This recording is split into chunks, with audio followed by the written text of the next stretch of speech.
ever get that feeling like, deep down what's right, but your emotions are just pulling you in a completely different direction? Yeah. Like your head's saying one thing, but your heart's just screaming something else entirely. It's a universal experience, that's for sure. It really is. And today we're going to take a deep dive into why that happens, using the ancient wisdom of the Bhagavad Gita as our guide. We are tackling attachment, what it is, why it messes with us so much, and most importantly, how understanding its effects can be a game changer when it comes to navigating the roller coaster of life. Love it. You've probably heard the Gita being described as like a guide to navigating life's battlefield, right? Mm-hmm. Well, today, that's exactly what we're going to unpack. And don't worry, we are not talking about actual combat here, Yeah. but the very real inner battles that I think we can all relate to. Absolutely. Those inner struggles are so real. Mm-hmm. So how does the Gita, this ancient text, relate to our modern lives and the everyday struggles that we're dealing with in 2024? Well, what I think is so fascinating about the Gita is it doesn't just throw us into this abstract philosophical debate. Right. It uses really vivid and honestly sometimes uncomfortable examples to illustrate the points that it's trying to make. Okay, let's hear it. Give me a taste of what this uncomfortable stuff looks like. Okay, so imagine discovering a betrayal, like finding out that your spouse is having an affair with your best friend. Oof. Yeah. Or picture a family inheritance dispute turning really ugly, with your own siblings trying to cheat you out of what's rightfully yours. Or maybe it's a jealous colleague who sabotages your work, putting your whole career in jeopardy. Okay, I'm feeling a little uncomfortable already, but I see what you're getting at. These hit close to home for pretty much everyone. It's like the Gita is holding up a mirror to our own lives and the potential for drama and conflict that I think exists even in the closest, most loving relationships. But what's the point of highlighting these scenarios? What's the big reveal? I think these scenarios are designed to make us squirm a bit, right? And what the Gita wants us to ask is why? Why do these situations evoke such a strong reaction in us? And the answer, according to the Gita, is attachment. Okay, so we all have things, people, ideas that we're attached to, but how does that attachment lead to this inner battlefield that the Gita keeps talking about? These types of situations really highlight a universal truth about being human. We might have self-awareness, knowing who we are on a very basic level. But often, I think, we lack self-knowledge, which is this deeper understanding of our own minds and how our emotions work. And it's that lack of self-knowledge coupled with our attachments that creates this inner battleground. Exactly. We get attached to things, we get attached to people, we even get attached to ideas about how things should be. And this attachment, this clinging, as natural as it feels, it has consequences. It sets us up for suffering. And that's really the battlefield that the Gita is talking about, that inner struggle with the consequences of clinging too tightly to things that can change, and often do. So attachment is the root cause of all this inner turmoil, this potential for suffering. I get attached to my favorite coffee mug, but that doesn't exactly feel like a life or death struggle. Yeah. You know? Right. That's a great point. Not all attachments are created equal. Right. And the Gita actually really dives into how this seemingly simple thing, this clinging to things, it creates this ripple effect in our lives in ways that often we don't even realize. And it starts by explaining how our minds work. Okay, let's get into the nitty-gritty here. How do our minds work? Is there like an instruction manual I missed or something? Wouldn't that be nice? Right. But the Gita does offer some really helpful insights, I think. It basically says that we all have this innate intelligence, a kind of inner compass that instinctively guides us towards what's good for us, what's nourishing, what's going to help us grow, and helps us avoid what's harmful, what's going to cause us pain, you know? Okay, so we're all born with this inner moral compass, this like natural sense of right and wrong. Exactly, yeah. Think of it like a baby giraffe right after it's born. It instinctively knows to stand up, to find its mother's milk. It doesn't have to learn that, you know? It's hardwired for survival. And we also have this innate intelligence, this inner wisdom. But if our inner compass is so reliable, why do we end up, making choices that seem to completely go against it? Like, we know we should eat healthy, but then we reach for that extra slice of cake anyway. Yeah, that's the million-dollar question, isn't it? It is. And that's really where attachment comes in. So the Gita highlights how our minds, while being equipped with this incredible inner intelligence, are also constantly being bombarded with emotions, with external input, with desires, all these things kind of pulling us in different directions. Oh, I see. So it's like a tug of war between what we know, like deep down in our gut, and how we feel in the heat of the moment when we're being influenced by all these attachments. Perfect analogy, yeah. The Gita actually uses the image of a charioteer trying to control these unruly horses. Oh, wow. The charioteer represents our intellect, trying to steer the chariot of our lives right in the right direction. But the horses, which represent our senses, our desires, they're very easily distracted. They're pulling us this way and that, towards whatever seems most appealing or tempting in the moment. Oh, I can relate to that. Sometimes it feels like my willpower is running on like a sugar high. It's there 1 minute, gone the next. And the Gita's argument is that attachment acts like blinders on those horses, basically. Ah, It okay. narrows our focus, making it harder to see the bigger picture, to make choices that are really aligned with our deepest values and our long-term well-being. Okay, so attachment messes with our internal compass. It creates this tug of war in our minds.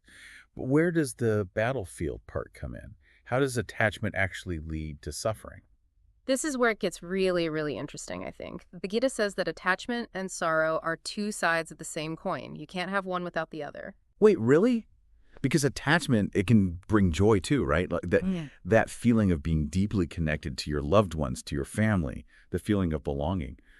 Are you saying that we should avoid those feelings altogether? No, not at all. I mean, those feelings of love and connection are essential. They're essential to our well-being. But here's the thing. When we're attached to something, any change, loss, or destruction of that attachment, it's going to cause us pain. And the more intense the attachment, the greater the potential for sorrow. It's like this invisible contract we didn't sign up for. So even when attachment brings us joy, there's this underlying like vulnerability there Right. because we're essentially attaching ourselves to something that is impermanent, that can be taken away from us. Yes, precisely. And it's not even just about the actual loss of the things or the people that we love, but it's also the fear of that loss. It's the constant worry that something could happen, you know? So that fear itself, it brings a kind of suffering, a feeling of unease that kind of lingers even in those moments of joy. That makes a lot of sense. The more we drip onto something, the more terrified we are of losing it. Yeah. And it's like that fear, that constant clinging, it creates this kind of low-grade anxiety that can really weigh on us. Yeah, absolutely.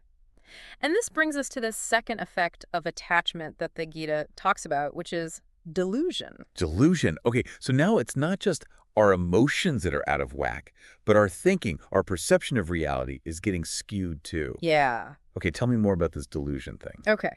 Imagine you're looking through a pair of sunglasses, right? Yeah. But you completely forget that you're wearing them and you start to think that the world actually is that color, you know? Yeah. That's kind of what delusion is like, according to the Gita. It's this subtle distortion of our perception, often caused by prolonged sorrow, grief, or clinging really tightly to an attachment. So it's like attachment is putting these like distorting lenses on our minds without us even realizing it. It is, yeah. And we're going around making decisions and judgments based on this kind of warped view of reality. Exactly. And those decisions, they might make perfect sense to us in the moment, right? Because they're being filtered through this lens of attachment. But to someone else, someone looking at the situation objectively, those decisions might seem completely irrational or even harmful. Can you give me a real-life example of how this plays out? How does delusion actually show up in our everyday lives? Yeah, absolutely. Let's say you have a friend who's really, really attached to the idea of finding a romantic partner. Okay. And they're so fixated on finding the one that they're constantly ignoring red flags, they're justifying bad behavior, they're staying in relationships that are very clearly not serving them. Ouch, yeah. I think we all know someone like that. Right. And from the outside, it's so easy to see that their judgment is being clouded, right, Yeah. by this attachment. They're so desperate to hold on to this idea of being in love, of not being alone, that they've completely lost sight of what a healthy, fulfilling relationship actually looks and feels like. That's a perfect example. So it's not just that they're being like overly emotional about it, but their whole perception of what's acceptable, what's healthy in a relationship, it's gotten totally distorted by this attachment. It's like a form of self-sabotage almost. Exactly, yeah. And the Gita really emphasizes that this delusion, it's rarely a conscious choice. It happens subtly, it happens gradually, until we're completely convinced that our skewed perception is actually the truth. Wow. So is there any hope then? If we can be so blinded by our own attachments, how do we ever break free from that? Well, the good news is the Gita says that this delusion is never complete. Okay. There's a part of us, even when we're deep in it, that still knows the truth. Think of it like this. Even when we're justifying bad behavior or making excuses for someone who's hurt us, there's this tiny voice deep down, a whisper of our inner wisdom that knows that it's wrong. The Gita says that this inner intelligence, this gut feeling, it never fully disappears. It might be muffled, but it's still there, waiting for us to tune back in. So how do we start tuning back in? How do we break free from this delusion and start making choices that are actually aligned with, our deepest truth, with that inner compass? Well, the Gita uses this really powerful story, the story of Arjuna's dilemma, to kind of illustrate how we can start to confront and overcome the grip of attachment. Okay, let's dive into Arjuna's story then. Who is he, and what's his big dilemma all about? Okay, so we've been talking about this inner tug of war, how attachment can cloud our judgment, even distort how we see the world around us. Where does Arjuna, our warrior in crisis, fit into all of this? So the story goes like this. Arjuna, he's a skilled warrior, right? About to enter this massive battle, but as the two armies are facing off, he looks across the battlefield and he sees his own family, his teachers, his friends, all arrayed against him. Oh, wow. Talk about an awkward family reunion, right? I can't even imagine having to face that kind of decision. Right, and that's exactly the point. Arjuna is suddenly hit with this impossible choice. To fulfill his duty, his dharma as a warrior, he has to fight, potentially kill people he loves, but to follow his heart, to spare his loved ones, he has to betray his duty, his principles, everything he believes in. He's literally caught between a rock and a hard place. Yeah. I mean, no wonder the guy has a total meltdown. Yeah. And his breakdown, it's not some display of weakness. It's actually this really profound moment of self-awareness. Okay. He's flooded with sorrow, he's filled with fear, confusion, and he starts to question everything. It's like all those distorting lenses we talked about, all those attachments, they're suddenly ripped away, and he's seeing the situation and himself with this, brutal clarity for the first time. Exactly. And this is where I think the Gita offers us not just a fascinating story, but a roadmap for how we can navigate these inner battles with attachment in our own lives. Okay, so what's the takeaway from Arjuna's meltdown on the battlefield? How does his story help us in our everyday non-warrior lives? Well, here's the thing, right? Most of us, thankfully, are never going to be on a literal battlefield like Arjuna, but we all experience our own versions of this inner conflict, that clash between, like you were saying, our head and our heart. Right, when you know you should walk away from a relationship that's no longer good for you, Yeah. but you hesitate because of the memories, the history you've built together, the fear of starting over, of being alone, maybe. Absolutely, yeah. Or maybe it's a career decision.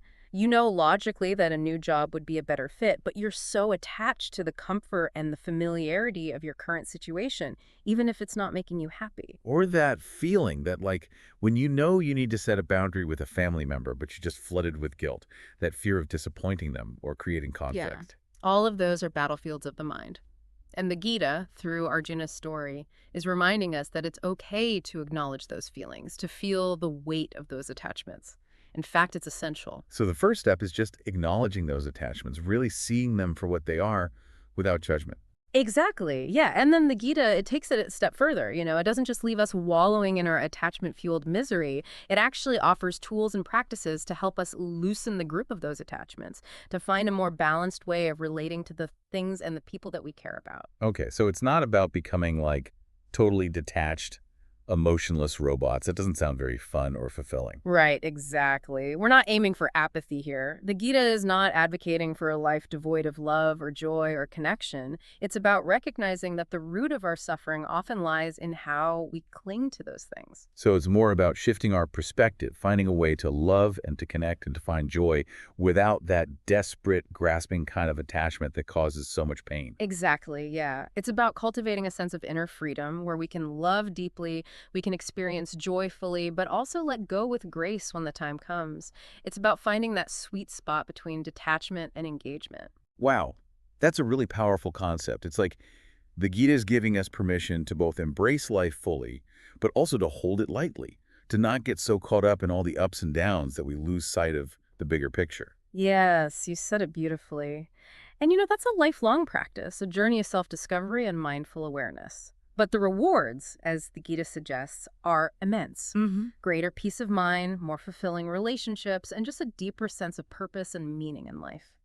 This deep dive has been incredibly eye-opening, honestly. It's like we've been given this map to our own inner battlefields, and now hopefully we've got a better chance of navigating those challenges with a little more wisdom, a little more self-compassion.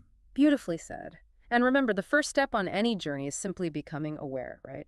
So recognizing the power of attachment, how it influences our thoughts, our emotions, our actions, that in itself is a huge step towards creating a more fulfilling and meaningful life. Yeah. Absolutely. So listeners, the next time you feel that familiar tug of war in your own mind, that clash between what you know and what you feel, remember Arjuna's dilemma, right? Ask yourself, where is attachment clouding my judgment? What would it look like to approach the situation with a little more detachment, a little more self-awareness? And keep exploring the wisdom of the Gita. It's a treasure trove of insights that are as relevant today as they were thousands of years ago. Until next time, keep asking questions, keep learning, and keep diving deep.